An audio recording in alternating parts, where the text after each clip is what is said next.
Well, first of all, Tim, congratulations. 1883. This was such a joy to watch. I mean, it is intense also, so I don't want to misspeak. Don't get it twisted. It's heavy. James Dutton, breathing life into this man, into this character. What was that like for you? It was. I felt like I found him right away. Reading the script. I mean, not that I understood completely, but I got where he was headed, and I got why he was headed that way. And in my mind, there was a backstory I'd built up about James that got me there as well.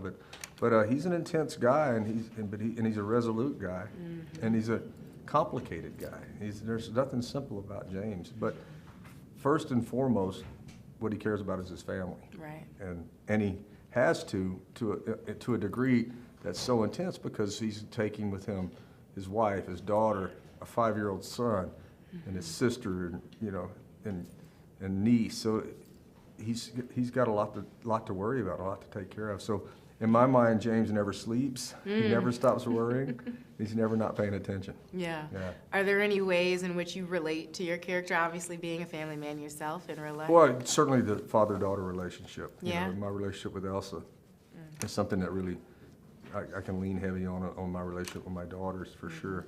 I'm a daddy's girl, so I love hearing that. There you go. That's my best friend. Yes, right there. got to have that. And although I'm not nearly as tough as James is when it comes to my girls. Okay. You're not waiting at the door for the guys to come. Well, I am doing that. Okay. I'm doing that.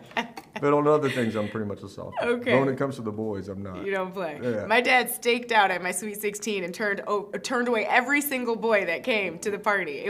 I cried. I was just like, well, that's a good dad. You know what? Is it? Yes, Tim? it is. Yes, All it right, is. Dad. You win this round, Jim. Yes. Okay, Tim said you got it right.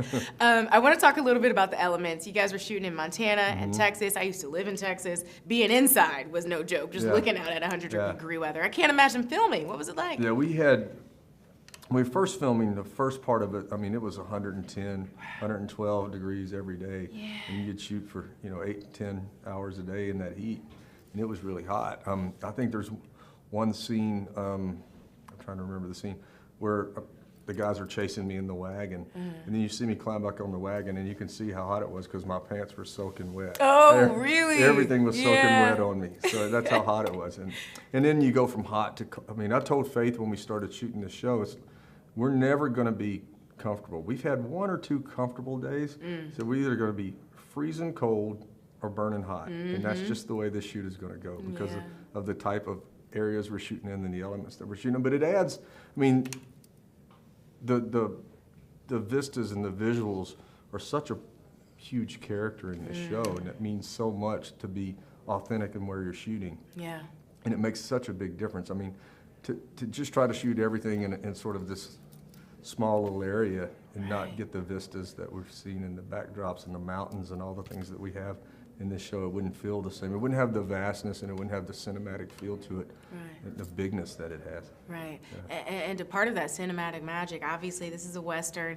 I was just speaking with LaMonica. We was talking about pulling off the gun scenes, right? That's a significant part, and it's an important part to get right. It's an important part to get right and to be safe with, too, as well. Right. Yeah. What did that look like on set for you guys? How did you get comfortable with what you had to do to step into your character and what he had to do? Well, costuming is incredible on this show. Yeah. And then the set design is incredible on this show. So when you have that combination of those things and you get in character really quickly when you have all of that around you. And then when you get on horseback and then you're chasing bad guys and then you're just hauling ass wide open, chasing after these guys and firing pistols.